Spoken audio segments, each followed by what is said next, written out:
جو درویش خدا کا پیاسا ہوتا ہے اس کا معاملہ اللہ تعالیٰ سے ٹھیک رہتا ہے۔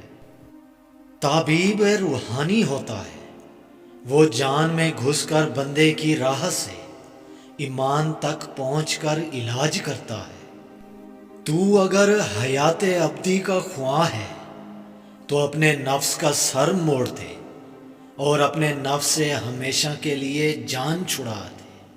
محبت الہی جب دل میں گھر کر لیتی ہے تو اس کے اظہار کی ضرورت نہیں رہتی، وہ خود بخود ظاہر ہوتی رہتی ہے۔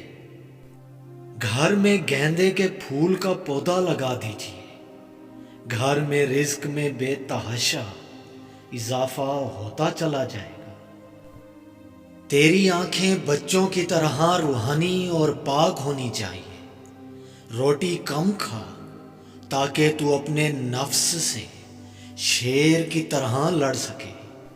تلوار کی دھار سے تو رحمت کی آرزو نہ کر، اگر کرنی ہے تو اس شاہ حقیقی سے کر جس کے ہاتھ میں وہ تلوار ہے۔